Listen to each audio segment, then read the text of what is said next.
Empieza hoy el segundo día de nuestro congreso Wake Up y pues en el programa de hoy tenemos a continuación a Salvador Ruiz Murugarren, psiquiatra y profesor de la Universidad de Alcalá, que nos viene a hablar sobre la depresión, que es la epidemia del siglo XXI. Luego tendremos un breve catering y a las 12:30 del mediodía Juan Pedro Moreno, presidente de Accenture en Portugal, España e Israel, nos hablará sobre las claves del éxito empresarial. A las 5 de la tarde, la primera sesión de la tarde, tendremos a Clemente Cebrián, cofundador del Ganso, y a Pablo de la Peña, el fundador del restaurante Mixture, que tendrá una pequeña mesa redonda en la que nos hablarán sobre reinventarse o morir.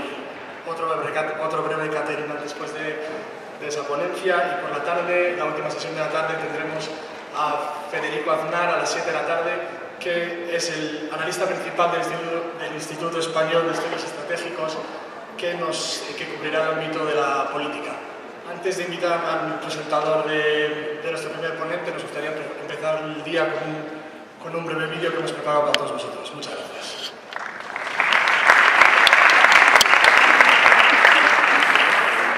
El mundo se puede dividir de tantas maneras. Están los que siempre hablan y los que siempre callan. Están los que mandan y los que obedecen, los que compran y los que venden, los que siguen cobrando y los que siempre lo acaban pagando, los amantes y los amados, los ignorantes y los ignorados, los que se creen que saben y los que no saben porque no se lo creen, los currantes y los currados, los que siempre mienten y los que nunca dicen la verdad, los que miran, los que hacen, los que creen, los que sueñan, los que nunca llaman y los que siempre comunican. Sí, el mundo se puede dividir de muchísimas formas. Somos diferentes, no hay duda, y no es malo. El problema es cuando nos quieren convencer de que todos somos iguales. Bienvenido a Wake Up.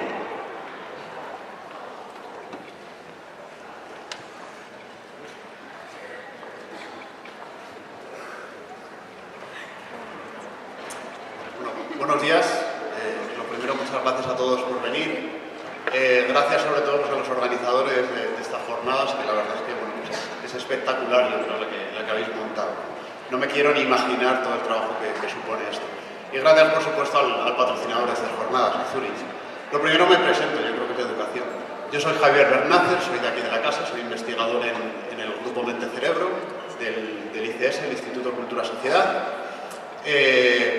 Muy bien, no a grandes rasgos, soy neurocientífico, aunque tengo también formación interdisciplinar, tengo un máster en filosofía. En el grupo Mente Cerebro lo que hacemos pues, es un estudio interdisciplinar de la acción humana. Soy también profesor de la Facultad de Psicología, que veo por aquí unos cuantos alumnos. Pero bueno, basta de hablar de mí. Entonces, quien nos va a hablar hoy, y voy a hacer una muy breve presentación, es Salvador Ruiz Murugarren, que como ya nos han dicho viene de Madrid, aunque él es de aquí, él es de Pamplona, y de hecho se formó aquí en la Universidad de Navarra. Hizo la especialidad ya en Madrid, se especializó en psiquiatría, ¿vale? Él es psiquiatra. Y además, pues bueno, desarrolla su labor clínica en un campo, digamos, específico de la psiquiatría, que es en la psiquiatría de urgencias, ¿no? Yo creo que merece la pena pensar durante 10 segundos la clase de personas, porque al final los pacientes son personas, que ve Salvador todos los días, ¿no? Personas pues que se encuentran en un momento agudo, en una crisis de ansiedad, en una crisis, en un brote psicótico, ¿no? Que acuden a urgencias porque tienen esta necesidad. Bueno, Salvador también tiene un máster en psiquiatría forense, desarrolla su actividad, como digo, en el Hospital Príncipe de Asturias, en Madrid. Si uno ve su currículum, pues también lo que ve es una gran inquietud, que yo creo que eso siempre es de destacar. Ha hecho pues, multitud de cursos, tiene también una cierta trayectoria investigadora, se ha formado tanto en aspectos de gestión como en aspectos un poco más concretos de la psiquiatría, en esquizofrenia, en trastorno obsesivo-compulsivo, síndrome de Diógenes, etcétera, etcétera, ¿no? Y también forma parte del comité de diversos hospitales, también para la organización de urgencias. ¿Qué más? Bueno, pues también se ve que le sobra tiempo al hombre, y también es profesor asociado de la Universidad de Alcalá de Henares. Eso también yo creo que es bonito, ¿no? Como también dedica lo que él ha aprendido, lo emplea también pues, para formar a otras personas, para formar a médicos. Ya lo último que os quería decir es, bueno, un poco, muy brevemente, cómo hemos pensado en organizar esta sesión. Entonces ahora hablará Salvador durante más o menos unos 50 minutos. Seguro que de ahí ya surgen muchas preguntas, muchos temas interesantes, pero bueno, yo me me tomaré la libertad de intervenir durante 5 minutillos para sacar alguna de las ideas que me parecen más importantes de su ponencia, para estimular un poco el debate, y después pues ya tendremos esa parte de diálogo en el que estaremos encantados de escuchar vuestras ideas, vuestras preguntas, inquietudes, etc. Así que ya sin más, le cedo la palabra a Salvador.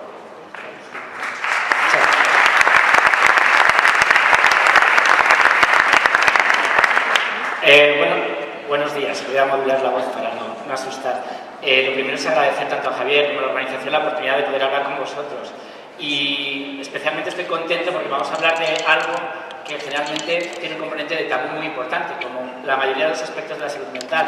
Hace un mes y pico hubo un programa, La Sexta, que yo creo que ha hecho pensar a mucha gente, y esta es una oportunidad para hablar de lo que es depresión, pero también de lo que no es depresión, porque es una palabra muy comúnmente utilizada, pero para mí mi mayor obsesión hoy es que salgáis de aquí sabiendo un poquito más sobre lo que es depresión y qué es tristeza no patológica, porque la tristeza es algo adaptativo, es algo que necesitamos. Bueno, intentaré no enrollarme demasiado, si no, por favor avisadme, porque me puede ocurrir. Conceptos clave de la depresión, sin entrar en una definición demasiado estándar, es importante hablar de un ánimo desproporcionadamente triste.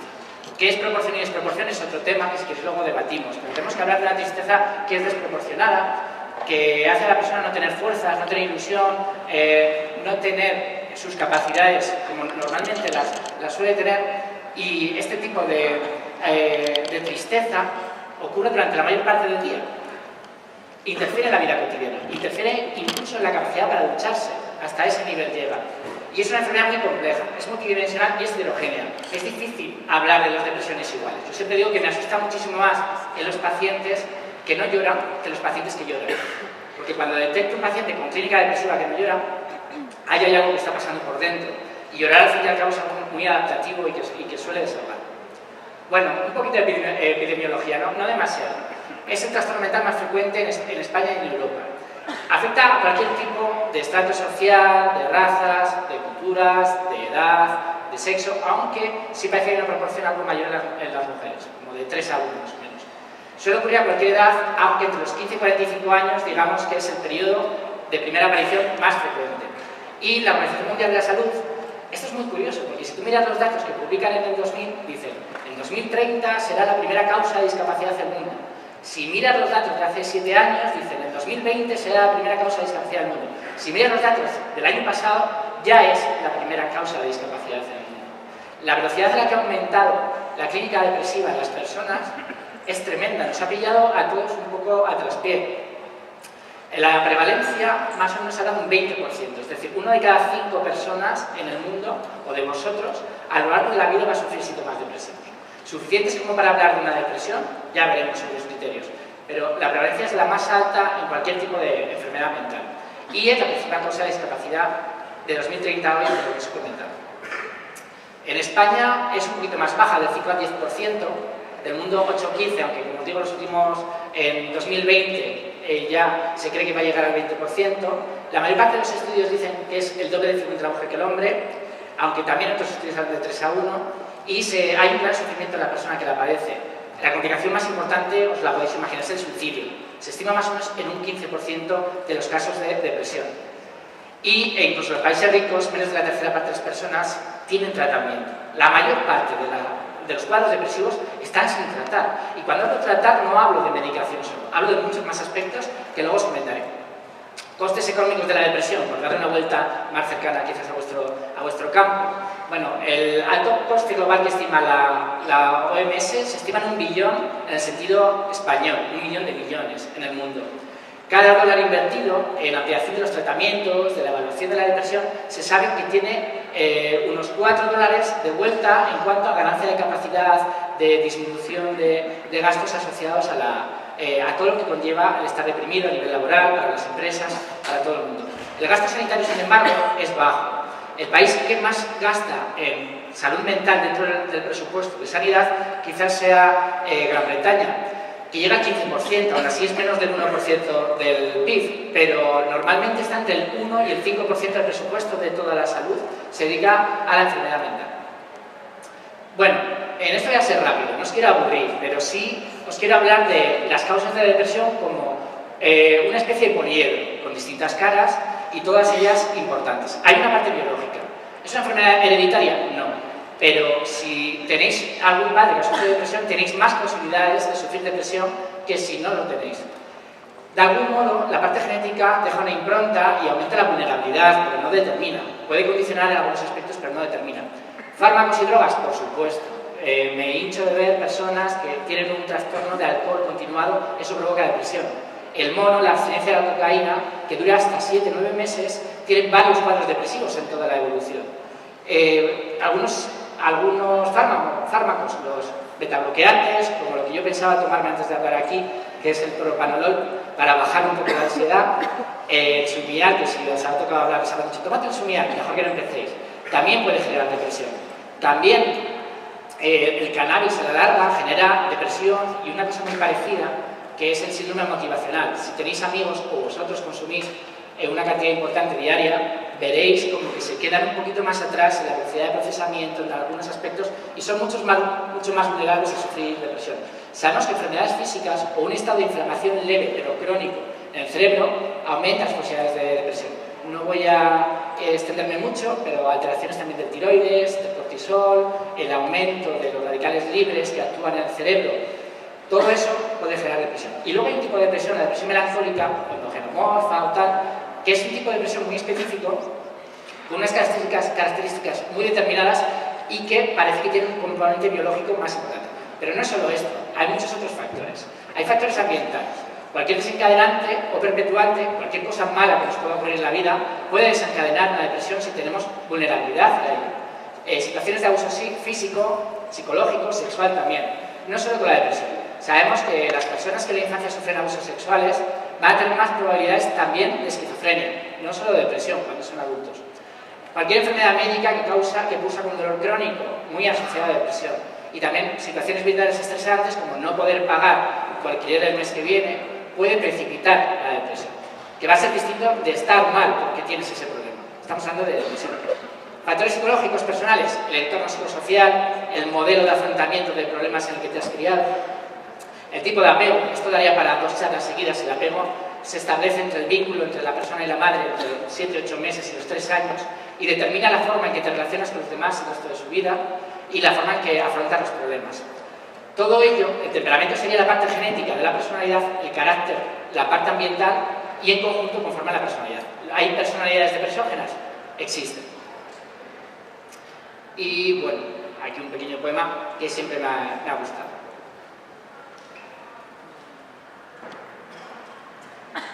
Os voy a proponer un juego. No sé si tenéis material para escribir. Si no lo tenéis, me gustaría que lo pensaseis. Tenéis que rellenar con una palabra o una frase, me da igual. Tenéis que completar cada una de estas frases. Sería, el mundo es, repetimos, el mundo es y el mundo será. Como os comento, da igual que sea solo una palabra o una frase, pero sí me gustaría que la tuvierais en mente, o si tenéis la capacidad, porque tenéis un boli y un papel, que lo escribáis. Os voy a dejar 15 segundillos, ¿vale? No hace falta, cuanto menos lo penséis, mejor.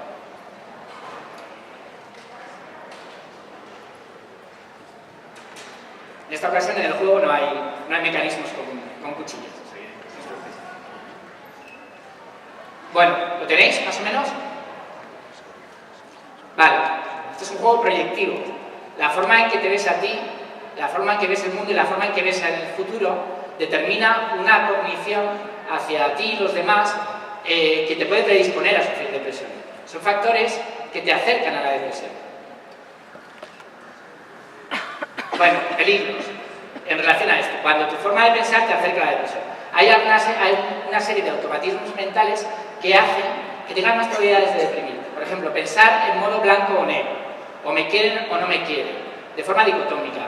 Se están desapareciendo los grises en la sociedad y el fenómeno Twitter es que muchas personas están cambiando su forma de pensar, porque genera una serie de argumentaciones, incluso axiomas, pocos caracteres que no dejan lugar a los matices. Generalizar, usar la palabra nunca, siempre, todo, jamás, son peligrosas. Pueden llevar a pensar en forma de túnel. De algún modo enfatizamos aspectos negativos. Si después de la charla no hago demasiado el ridículo, si alguien me dice, oye, me ha gustado cómo lo has hecho y tal, muy bien, pero una persona me diga que lo he hecho mal, eso se me va a grabar a fuego siempre, ¿no? Es una forma de pensar habitual y nos puede pasar a todos. Saltar a conclusiones en términos negativos, sin tener una evidencia definitiva, la mente a veces suele utilizar este tipo de trampas mentales que llamamos. Sacamos conclusiones a las que les damos un valor de realidad ante cosas que no tienen por qué serlo. Magnificación o minimización de lo que sucede y sus consecuencias. Todo es mucho más grande en nuestra cabeza de lo que suele ser en la realidad. Luego os contaré algún truquillo, según Beck, para intentar controlar estas formas de pensar. Y etiquetar. La profundidad cumplida es algo que también cuento mucho a mis pacientes. Si uno tiene un convencimiento de algo, tiene más posibilidades de tener una conducta, un comportamiento que le acerque a que ese convencimiento se cumpla, para darse la razón. Si yo creo que voy a caer mal a un grupo de amigos nuevo y eso me genera un estrés, posiblemente va a generar un patrón de comportamiento y de forma de pensar que haga más posible que acabe cayendo mal a esas personas, porque esté más distante, porque me exponga menos, porque me proteja más y porque eso se confunda con ser borde y no tímido. Y las frases debo, debería y el easy. Cualquier frase que empiece con debo, debería o easy es muy peligrosa. Ponerla a la cuarentena de nuestro pensamiento crítico, porque si uno se rige con el debería, es una fuente de culpa súper importante. Rápidamente, el modelo diátesis es 3. Lo que quiero que quede claro más o menos es que hay dos componentes. La vulnerabilidad que uno trae ya en su equipaje, en su mochila, y la forma en que afronta las cosas. Con esto la triada cognitiva depresiva es lo que os he dicho de cómo te ves a ti, cómo ves el mundo y cómo ves el futuro. Eso determina muchas veces tu forma de pensar. Yo esto lo suelo contar siempre igual. Uno nace con X boletos, la lotería de que le toque la depresión, la esquizofrenia. Uno nace ya con estos boletos. Lo que haga en la vida y lo que te pase en la vida hace que compres más boletos que no quieras que no compres. Si tú estás consumiendo más de 4 cervezas al día, estás comprando muchos boletos para desarrollar un cuadro depresivo, por ejemplo. Hay una vulnerabilidad sobre la cual se puede generar un efecto trigger, un efecto gatillo para que empiece la enfermedad. Síntomas depresivos. Importantísimo. No estamos hablando solo de estar triste. La irritabilidad es igual o más frecuente que la tristeza. Cuando me toca ver niños en urgencias, muchas veces les cuento a ellos y a los padres el mismo cuento. Es muy rápido, ¿no? Intentaré no aburriros. Dicen que la ira fue a bañarse en un río. Como iba muy cabreada, muy rápido, al meterse en el lago, dejó su capa en las rocas, se bañó en el lago y cuando se fue, con la velocidad a la que iba, se olvidó la capa, la dejó a un lado. Tiempo después fue la tristeza a bañarse en ese mismo lago. Se quitó la capa, se bañó en el lago, estaba tan ensimismada en sí misma, en su propia inhibición, en su propia melancolía, que cuando salió se equivocó de capa y cogió la de la ira. Desde entonces dicen que cuando veas a la ira caminando por ahí, fíjate bien, porque quizás quien esté debajo no sea la ira, sino que sea la tristeza. Este cuento es así muy sencillo, sí puede ayudar, sobre todo en cierto rango de edad, a entender, sobre todo en personas que tienen más dificultades con la expresión emocional. La ira, la irritabilidad es una forma de dar salida a emociones que a veces nos cuesta reconocer en nosotros mismos. No sé si habéis estado en rebajas y sois de los que compráis en internet, porque ahora está muy de moda comprar muchas cosas en internet y luego las devuelves en la tienda. Entonces los dependientes y las dependientes se encuentran con 8 cosas que no han comprado en la tienda, que tienen que devolver, y una de ellas, un día que acompañaba a una amiga, pues se enfadó. Dijo, mira, estáis haciendo desaparecer las tiendas, son 8 cosas por las que yo no voy a ganar nada, porque no me pagan por esto, y se empezó a quejar. Mi compañera que trabaja en salud mental, en vez de entrar en escalada, en discutir, no soy el cliente, no estoy haciendo nada que no se pueda hacer, ¿qué le dijo? Porque la persona lo dijo con mucha irritabilidad. Oye, ¿estás bien? O sea, ¿estás bien? La desarmó totalmente, porque no esperaba esa respuesta. Fue, pues mira, no, estoy bastante mal, porque es que nos presiona mucho, cambió totalmente el clima de la conversación. Esa persona no era capaz de decir, me siento desbordada, me siento triste, no cumplo los objetivos que me presentan y esto lo hace más difícil, sino que lo que le saliera irritabilidad. Parece que está muchísimo más aceptado estar cabreado, parece que si estás cabreado tienes una opinión que hay que respetar más que si estás triste. Síntomas anímicos, tristeza, ansiedad, irritabilidad, anestesia emocional, me da un poco igual si me toca la lotería, sensación de vacío, también otros síntomas motivacionales conductuales, incapacidad para sentir placer, pérdida de energía, es como si te desvitalizaran, como si un vampiro te quitara tu energía, y indiferencia, la lentitud, a veces que cambia de forma brusca con agitación, la forma de pensar cambia, a nivel cognitivo las personas rinden mucho peor. Las claves del diagnóstico. Todos los síntomas que os he contado tienen que reunir una serie de requisitos para hablar de depresión. Que al menos duren 2 semanas, que estén la mayor parte del día siendo vividos por la persona. Hay que descartar siempre una causa médica subyacente. Ayer en el hospital vi a una paciente a la que traté la entrevista con un cuadro depresivo. Casi al final, cuando estoy completando la historia, me doy cuenta de que tenía hipotiroidismo, había engordado 10 kilos en los últimos 3 meses y nadie, en los últimos 3 meses, y nadie en el último año y medio le había hecho una analítica de tiroides.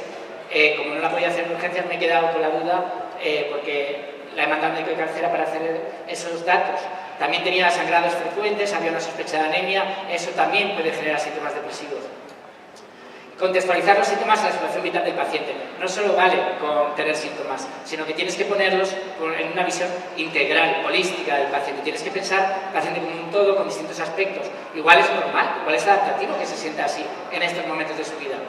Y de algún modo, los síntomas tienen que generar una mala adaptación social. Soy muy insistente con esto. Da igual que hablemos de la depresión o de ver elefantes verdes con lunares amarillos. Si eso no genera una distorsión en tu autonomía, en tu capacidad para decidir, en tener la vida que quieres conseguir, tampoco hay que meterse demasiado con ello. No todas las depresiones son iguales. Pongo un listado de distintos tipos de depresiones. Si queréis algún dato más, luego hablamos de alguna, pero para que os hagáis una idea de que es algo muy heterogéneo, no es depresión y ya está. Hay muchísimos tipos de depresión y no todas se tratan igual. Complicaciones, lo más importante es el suicidio. Cada 40 segundos se suicida una persona en el mundo. El 50% de esos suicidios creemos que es en relación a síntomas depresivos. Os he dicho antes que al menos 2/3, y en los países industrializados como máximo el 50% de los casos de depresión están siendo tratados. La mayoría no. Entonces, fijaos cuánta gente muere cada día por síntomas que son potencialmente tratables, para que veáis un poco la magnitud. Hemos bajado un poquito en el último registro de suicidios, un poquito, de 3.900 a 3.600, del 2014 a 2015, pero ha habido 3.602 suicidios en España en 2015. El 75% son hombres. Si hablamos de intentos de suicidio, estamos hablando de una cifra 20 veces mayor, y ahí se invierte. El 75% de los intentos de suicidio los cometen mujeres. El aumento de la tasa de suicidio ha aumentado un 60% en los últimos 45 años. También hay que tener en cuenta que la metodología para decidir qué ha sido suicidio y qué no ha cambiado. Va en paralelo con el aumento de la prevalencia de la depresión. Y la detección de la depresión, cuando tú miras metaanálisis que estudian cómo prevenir la depresión, lo que siempre sale es aumentar la capacidad para detectar síntomas depresivos a tiempo. Es muy importante, la detección precoz es súper importante. Este es un mapa de los suicidios en España, el más reciente que he encontrado. Cuanto más oscuro sea el rojo, mayor tasa de suicidios por cada millón de habitantes. Estaríamos hablando. Normalmente la tasa en España varía entre 6 y 12 personas por cada 100.000 habitantes. Tenemos países en los que llega a 40 y pico la tasa y otros en los que es más baja. Estamos más o menos respecto al mundo en una zona baja en cuanto a suicidios, lo que no significa que se mueran casi el doble de personas por suicidio que por accidentes de tráfico, y que sea la tercera causa de muerte entre la gente de vuestra edad, en vuestro rango de edad. El tratamiento multifactorial. ¿Se cura la depresión? Bueno, es una pregunta difícil de responder sí o no. La mayoría de nuestros pacientes consiguen una remisión de los síntomas, consiguen superar los síntomas. ¿Significa eso que están curados? Depende, porque la tasa de recaída es alta. Se recomienda que un tratamiento se prolongue más allá de los efectos positivos del tratamiento. Muchas veces decimos, no estás mejor gracias a la medicación ya. Estás mejor porque vuelves a ser tú. Pero si sigues tomando la medicación unos meses más, sabemos que se reducen las posibilidades de que en el futuro vuelvas a recaer. Entonces, aún así, hay de un 20-50% de depresiones que o no se curan del todo, son síntomas residuales que llamamos, o simplemente no se curan con las distintas líneas de tratamiento. La clave es, el tratamiento debe ser individualizado, debe tener en cuenta todos los aspectos del paciente, debe implicar al paciente. Tú y yo estamos en un camino y como profesional voy a intentar saber qué te puedo exigir y qué no. Y el objetivo es recuperar la funcionalidad, que el paciente no necesita al médico, no necesita al psiquiatra y ni siquiera necesite tampoco al psicólogo. Ese es el objetivo final. Tratamiento biológico, bueno, muy deprisa. Los famosos antidepresivos, con todas sus críticas, si quieres cambiar un poquito de esto, se puede hablar después. Bueno, ¿cómo elegirlo? no es que haya un antidepresivo muchísimo más potente que otro, lo eliges según factores y tienes que individualizar qué tipo de antidepresivo va bien para cada persona, según el perfil de tolerabilidad, las interacciones que pueda tener, qué prefiere el paciente, si el paciente ya lo ha tomado antes y le fue bien, si el tipo de clínica. No es lo mismo que el paciente, como os digo, llore mucho, a que lo que haga es que no pueda salir de la cama porque sienta que no tiene energía. El coste también hay que tenerlo en cuenta, y en el balance de la eficacia y los efectos adversos. La TEC, que es la terapia electroconvulsiva, y a todos vosotros igual os da una sensación de está muy criminalizada, sobre todo por el cine, pero es el tratamiento en psiquiatría más eficaz que existe. El perfil de efectos adversos de la TEC es menor que el de cualquier fármaco, y eso es algo que sabemos, pero no funciona igual de bien en todo tipo de depresiones y hay que seleccionar a los pacientes. Y la estimulación cerebral profunda, y yo creo que mi compañero Javier hablará un poquito más quizás de eso más tarde, y que si habéis visto el programa de Salvados, salía un caso y daba la impresión de que era como la panacea. Bueno, depende del caso. Tratamiento no biológico, la psicoterapia. Os he puesto los modelos de psicoterapia que más evidencia científica tienen, aunque las investigaciones en psicoterapia son mucho más difíciles de hacer y es mucho más difícil de obtener resultados que puedas recomendar en las guías. Aún así, os pongo las más significativas, que no son las únicas. Quizás la última es la que más de moda está, el mindfulness, que yo lo entiendo más como un complemento terapéutico que como para basar toda la terapia en ello, pero aún así es muy útil. Y el ejercicio. Sabemos, como dice en el vídeo, que un cuadro depresivo leve, incluso moderado, puede mejorar al mismo nivel que un antidepresivo haciendo un ejercicio regular. Aquí he puesto 3 veces al día.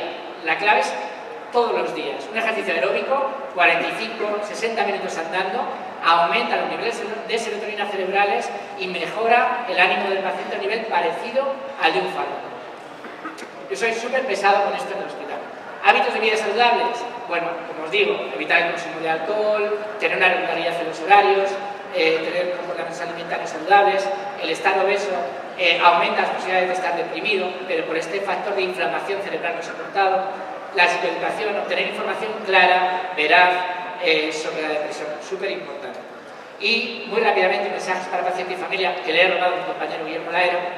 Por un lado, transmitir al paciente que no está solo, lo que le pasa a otras personas y tiene mejoría. Transmitir también que la depresión es un trastorno, como os digo, que es tratable, pero que tiene que ir al médico de cabecera, o al psiquiatra, o al psicólogo también. Aquí no lo he puesto. Establecer con el paciente una relación de apoyo y confianza. Si el paciente no confía en ti, lo tienes muy complicado. Os he puesto distintos tipos de psicoterapia, pero sabemos que no es tan importante la técnica de psicoterapia, sino el vínculo del paciente con el terapeuta. Es la clave de la mejoría. Transmitir al paciente que no es culpable de lo que le pasa, intentar favorecer su expresión emocional. Os he puesto la famosa tabla de emociones de Steven Seagal, porque muchas personas deprimidas no van a expresar las emociones, lo que no significa que no estén dentro. Intentar favorecer que se exprese, que os cuente que esté triste, todo esto ayuda. Acordar con el paciente un plan, en la medida que él pueda, que no se sienta culpable por lo que le pasa, pero intentar hacer un plan de trabajo, de entrenamiento para recuperar sus funciones, para recuperar su autonomía. Por otro lado, cuidado con el doctor Google, es muy peligroso. Google es muy majo para muchas cosas, pero como doctor es un asco. Entonces igual pones estoy triste y acabas pensando que tienes un cáncer cerebral. Muchísimo cuidado, acudir a fuentes de confianza, a vuestro médico o a alguien que sepa de lo que está hablando, porque si no los mensajes pueden ser incluso peligrosos. En cuanto a alimentación y ejercicio, ya lo he comentado. Dormir, tener un hábito regulares de sueño, importantísimo.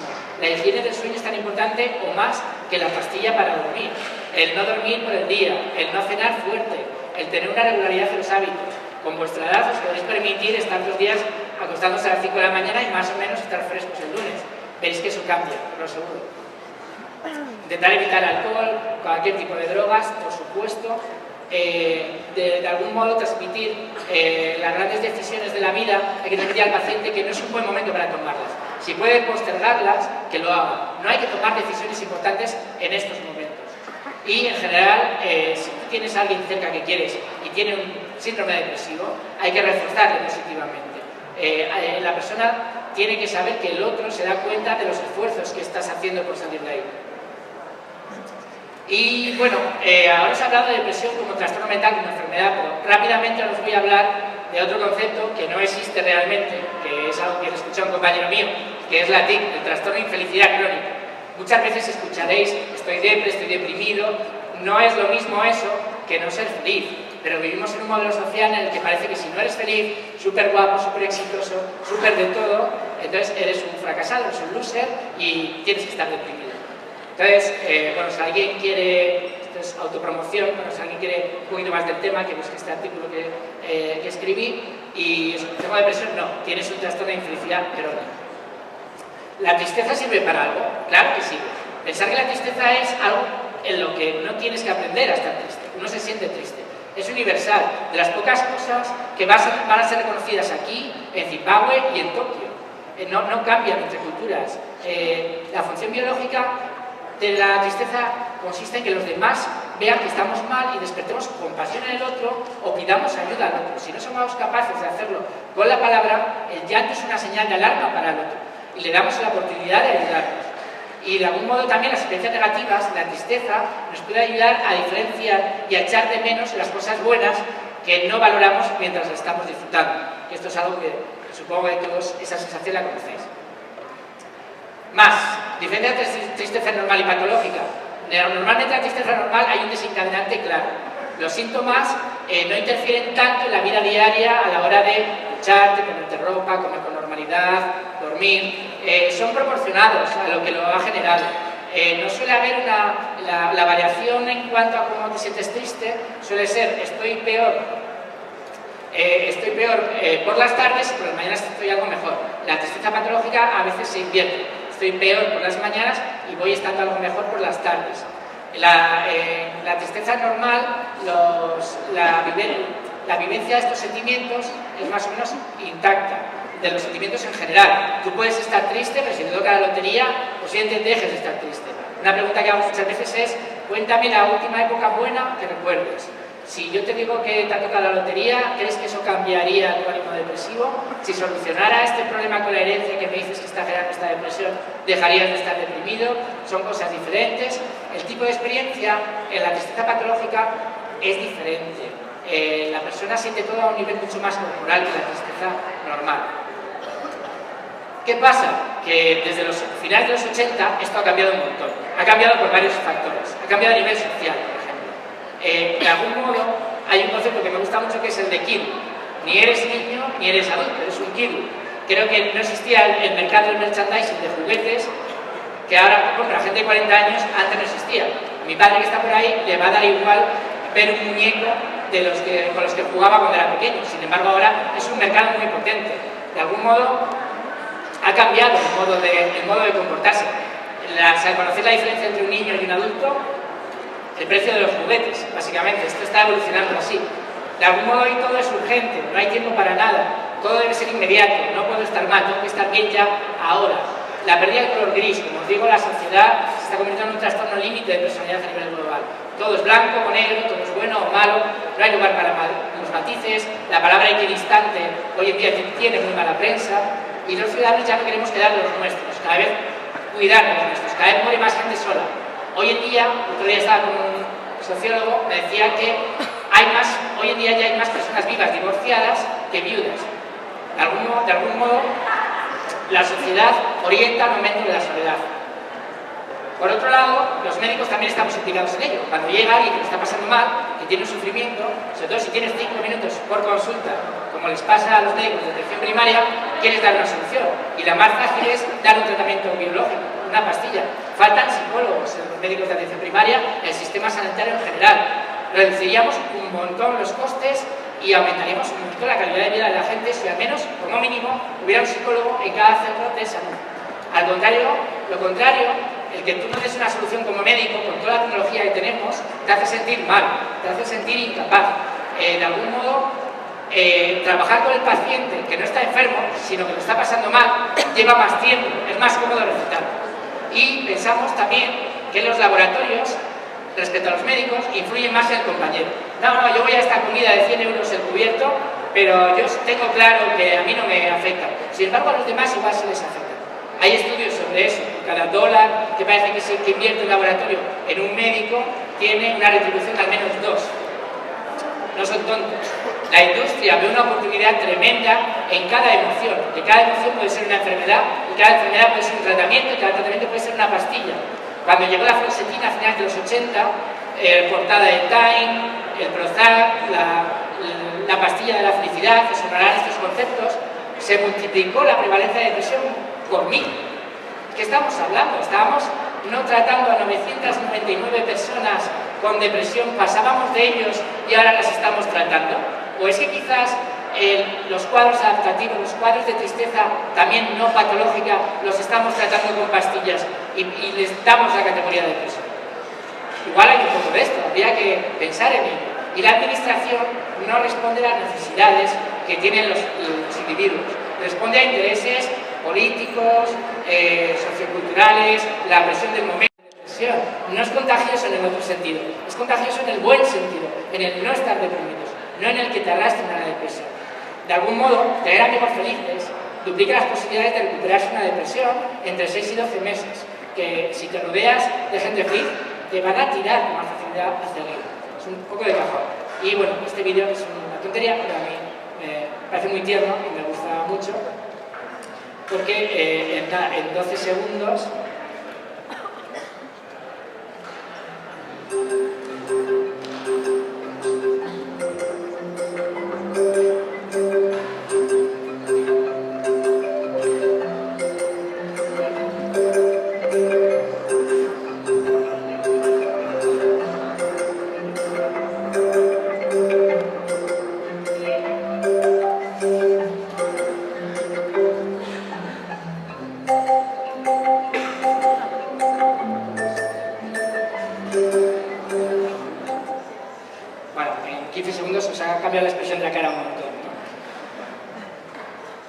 consejos para ser feliz. He intentado huir con todo mi respeto, porque la psicología de autoayuda tiene muy mala fama, pero tiene su razón de ser. Bueno, si lo llamas coaching tiene menos mala fama y parece más chulo. Pero he intentado buscar a alguien que forme parte más de un sector quizás más cercano al vuestro, un ingeniero de Google, pero que está especializado en inteligencia emocional y que sabe mucho también a nivel empresarial. Él da algunos consejos, ¿no? Por ejemplo, intentar tener momentos de relajación. Hay técnicas de mindfulness, hay aplicaciones para el móvil que simplemente son un gong que suena cada X tiempo. Cuando suena ese gong tienes que dejar lo que estás haciendo, ser consciente de dónde estás, de cómo está tu cuerpo, de cómo está tu mente, intentar parar. Esto que parece una tontería no lo es tanto y puede ayudar si lo haces todos los días, porque al final es un entrenamiento. De algún modo no hay que ser demasiado duro con uno mismo. Hay que fijarse en momentos de felicidad pequeños de cada día. Este libro escrito por un periodista que era director de la CNN, La felicidad de las pequeñas cosas, en Premio San José, me encanta, porque son capítulos cortos de 3 páginas sobre aspectos cotidianos que nos pasan o nos pueden pasar y a los que no prestamos atención, pero pueden ser una pequeña fuente de paz o de felicidad. Me gusta mucho el capítulo, recomiendo el capítulo de acabar un bolivic, ¿vale? Me parece genial cómo te sientes si acabas un bolivic, ¿no? Es un momento de triunfo, de pequeña felicidad, ¿no? Rescatar esos momentos que todos podemos tener cada día, hacerlos conscientes, puede ayudar a ser un poquito más feliz y desear que las personas que se encuentran a tu alrededor sean felices. Si tú deseas el bien para los demás, y esto no me voy a poner muy karma, pero es verdad que aumenta tus posibilidades de ser más feliz. Técnicas para vivir más momentos felices. Considerar las opiniones, incluso las más arraigadas, como temporalmente válidas. De algún modo, incluso vuestros principios más arraigados, aunque de esto vas a ver más el doctor Javier, dependen de dónde habéis nacido y del momento de la historia en que habéis nacido. Tener axiomas por los que funcionar en la vida, inamovibles, rígidos, no ayuda a ser felices. Tener una mente abierta, sí. Buscar practicar el silencio. He hablado de la soledad no elegida, pero la soledad elegida es un gustazo. De algún modo hay que buscar momentos para uno mismo en ese sentido. Solo a través de la reflexión podemos llegar al entendimiento. Bueno, consolidar relaciones interpersonales. Hace una semana hablé del suicidio no patológico. Las personas que se suicidan sin enfermedad mental, se cree que uno de los factores más importantes es el sentir que ya has dejado de pertenecer a la comunidad, de que estás aislado, de que no formas parte del todo. Manejar tus emociones, actuar asertivamente. Asertividad, resiliencia, son palabras del mundo de la psiquiatría y la psicología que ahora detestamos porque se han manoseado mucho. Pero tiene su sentido. La asertividad consiste en ser capaz de expresar tus propias emociones sin que el otro al que hablas se sienta atacado. Tener esa capacidad. Porque hay que recordar que lo importante no es lo que uno dice, sino lo que el otro... O sea, uno no dice lo que uno dice. Uno dice lo que el otro entiende. Y para actuar asertivamente no vale solo con la voz, hay que hacerlo también con el cuerpo. Si tú estás transmitiendo un mensaje de calma porque te estás conteniendo, pero tu lenguaje no verbal transmite agresividad, al otro le vas a transmitir mucha más agresividad que calma. Os voy a hacer un pequeño juego de 10 segundos.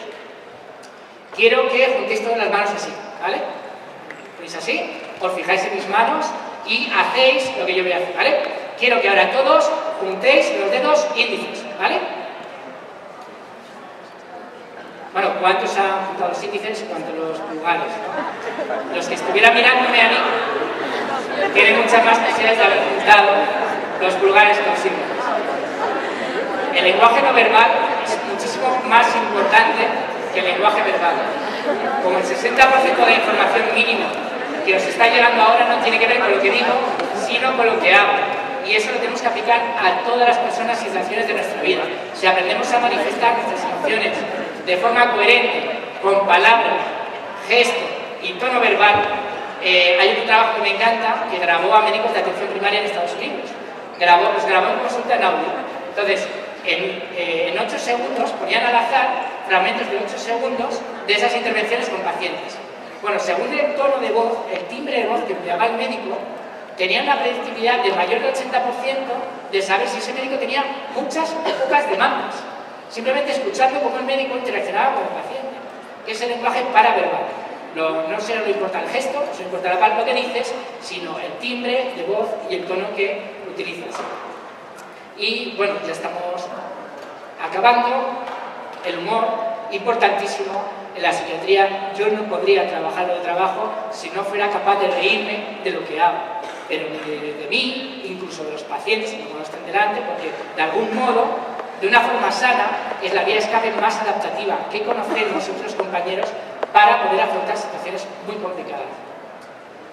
Muchas gracias por todo y espero no haber sido demasiado aburrido y gracias por atenderme.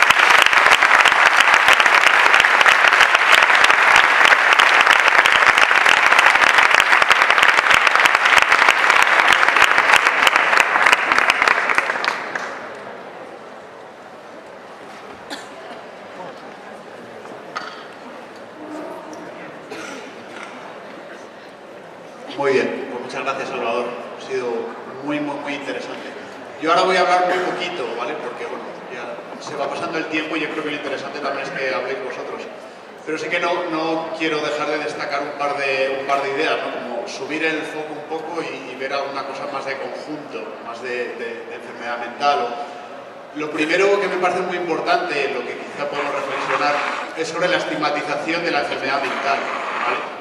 A nadie o a poca gente le da vergüenza decir que tiene una enfermedad del riñón o que está acatarrado o que le duele un pie, ¿no? Pero sin embargo yo creo que nos cuesta mucho, hay un estigma social en decir pues, que tenemos ansiedad, que tenemos depresión, que tenemos pues, no sé, TDAH, que tenemos algún tipo de enfermedad mental.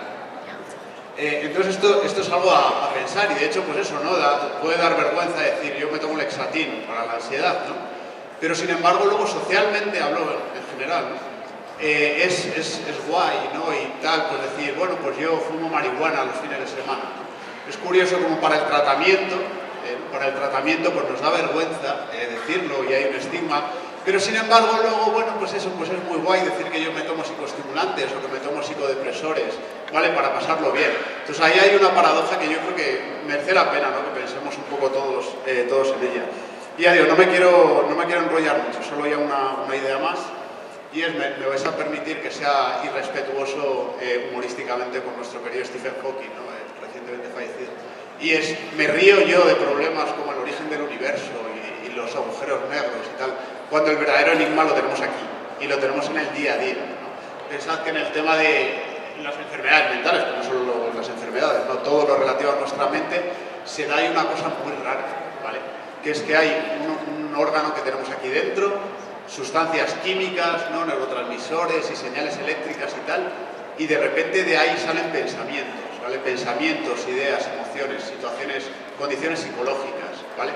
¿Cuál es la relación entre una cosa y otra? ¿Cuál es la relación entre la mente y el cerebro? Pues es que no tenemos ni idea, ¿vale?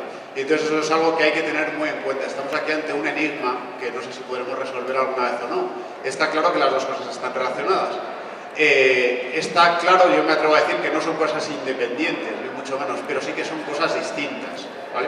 Entonces eso es un tema muy gordo. Lo último que quería decir es, bueno, con respecto al tratamiento de las enfermedades mentales, claro, aquí, como os digo, no estamos hablando de, bueno, cuando uno tiene síntomas de una enfermedad mental, en el fondo eso se puede ver como que es parte de uno mismo, ¿vale? Y algo que quería decir de la estimulación cerebral profunda, ¿no? Pues esto muy brevemente, ¿cuál es el tratamiento? Que eso es sobre todo para el Parkinson, pero se utiliza también en depresión. Bueno, pues consiste en, te abren un trocito de cráneo, te abren una partecita del cráneo, te meten un electrodo dentro y entonces pues te sueltan ahí un calambrazo de tal manera que te inactiva una parte de tu cerebro, ¿vale? Y con eso remiten los síntomas que tienen, pues muy claramente en el Parkinson, mejoran los síntomas motores, en el caso de la depresión también. Pero claro, ¿esto qué hace? Esto te cambia la personalidad. Y yo de hecho pues tengo una frase que he sacado de un artículo en concreto de Parkinson, de estimulación cerebral profunda, dice los autores, dice, el riesgo de volverse otra persona tras la cirugía es alarmante para los pacientes, para los cuidadores y para los clínicos, ¿no? Y esto me acuerdo, alguna vez en nuestro grupo hablamos de la estimulación cerebral profunda en depresión, y en el que los sujetos les dicen, sí, yo estoy mejor, o sea, estoy mejor de síntomas, pero es que no soy yo, esta es una persona distinta, es que igual yo tengo, ¿no?, un poco ese aire depresivo, es mío propio, y tengo que aceptarlo, tengo que vivir con él. Y la última idea, ¿no?, que ha salido, bueno, me ha encantado el vídeo del es realmente espectacular, y claro, como veis, las enfermedades mentales, hablando en general, o por lo menos la mayoría de ellas, no se curan, ¿vale? No se curan. Uno tiene que aprender a vivir con ellas. Y claro, en una sociedad donde perdemos los grises, como bien ha dicho Salvador, eso es muy duro. Porque, claro, nosotros parece que si se pierden los grises hay que funcionar entre sano o enfermo. O estoy sano o estoy enfermo. Y entonces, ¿qué hace una persona con una enfermedad mental? ¿Vale? Está enferma, pero tiene que vivir con eso. Tiene que vivir en una escala de grises. Hoy estoy un poquito mejor, hoy estoy un poquito peor, hoy estoy un poco mejor. Vamos a ver si mañana estoy un poquito mejor. ¿Vale? Entonces es la importancia, ¿vale?, de no perder esa escala de grises. Y bueno, yo ya digo, no me voy a enrollar más. Entonces ahora, pues si queréis ordenadamente, vais levantando la mano, hay por ahí alguien con un micro, así que lo va pasando y os voy dando paso.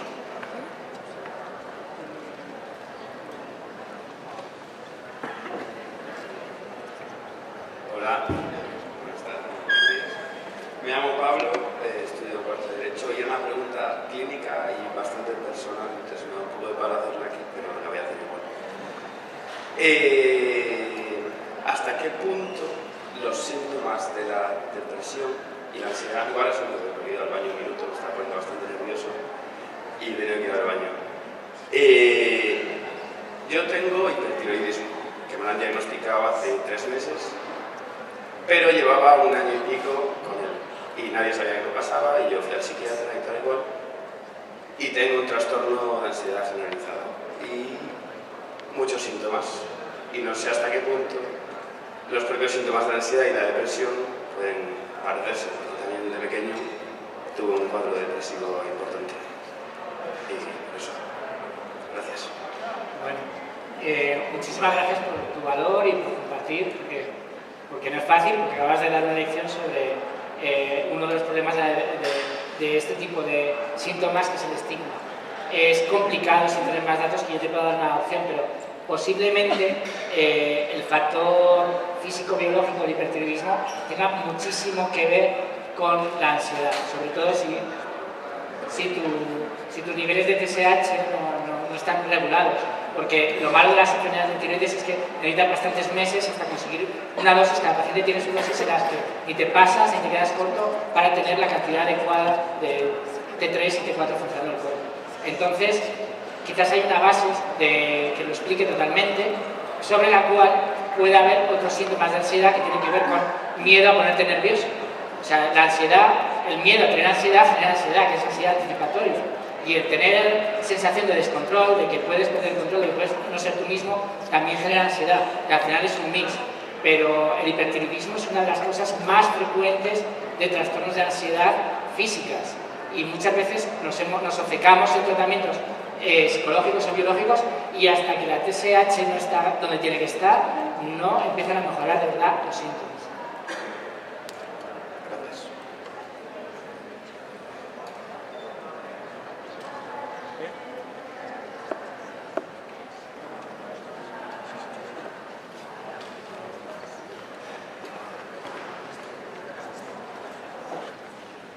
Bueno, lo primero, muchas gracias por la charla. Y quería preguntarle sobre, como ha dicho usted, pues todos los tipos de depresión son diferentes y tal.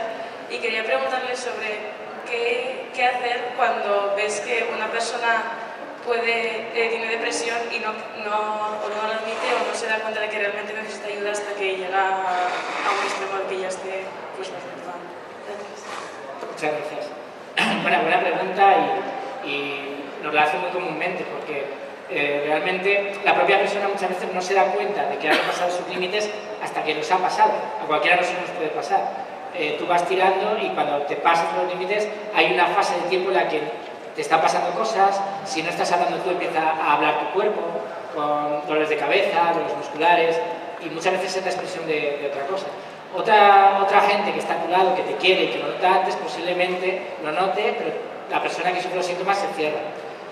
Bueno, ¿qué hacer? Para intentar que la persona hable de sus sentimientos, una técnica es la escucha activa, que es prestar atención a lo que la otra persona quiera decir y favorecer que hable sin interrogar, sin juzgar. Por ejemplo, una técnica muy sencilla es olvidar siempre dos tipos de palabras. Nunca preguntar qué te pasa. Si tú preguntas qué te pasa, por qué te pasa, si no nos dices, porque además te vas como creciendo, ¿no? Si no nos dices qué te pasa, no te podemos ayudar, pero qué te pasa, de dónde viene esto, la persona se va encerrando cada vez más con mucha frecuencia.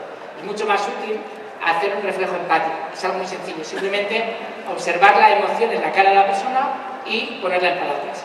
Pues me da la impresión de que hoy estás más triste o te noto como cara de cabreo hoy y mostrar disponibilidad emocional. Mira, entiendo que igual a veces es difícil hablar de esto, pero me gustaría estar a tu lado un rato, o me gustaría que sepas que yo estoy aquí para escucharte si te apetece hablar. Y si hablas, callarte, no juzgar, no interrogar, como esto que he comentado.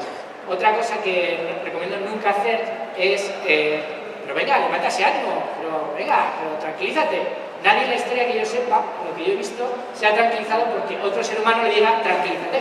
Sobre todo porque ese tranquilízate no verbalmente y paraverbalmente suele ser me estoy cabreando un montón porque estoy nervioso, ¿no? Entonces, intentar no transmitir estos mensajes, si pudiera hacerlo, yo lo haría, y sobre todo mostrar disponibilidad emocional. Si hay que ser pesado en algo, es en mostrar esta disponibilidad y en acompañar, aunque no hables. Me apetece estar un ratito contigo, aunque no hagáis nada. Estás a su lado, sin decir nada, puedes soltarlo de estoy aquí, sí te apetece hablar, porque te he notado con el gesto torcido hoy y me ha preocupado y ya está. Con eso vas a tener más posibilidades de que la persona arranque a hablar. Si la gravedad de los síntomas llega a comportamientos como dejar de comer y puede haber algún síntoma grave, se puede llegar incluso a llamar al 112 y hacer un traslado involuntario, que yo lo he visto, pero son casos bastante más extremos. Pero la familia en un caso extremo siempre puede llamar al 112 y el médico puede valorar un traslado aunque la persona no quiera. Una paciente que vi yo ayer llegó porque su pareja le dijo no puedes seguir así, llevas un mes sin salir de la cama y o vienes al médico ahora mismo o te dejo o yo no puedo aguantar más. La paciente vino a regañadientes, pero luego en consulta se soltó y pudo hablar de sus ganas de morirse, pudo hablar de muchas cosas que estaban dentro de ella y mi sensación es que eso le alivió, porque el que lo sufre muchas veces no quiere perjudicar al que quiere, se siente una carga y es difícil de desmontar esa idea. Entonces, disponibilidad emocional y en casos extremos 112.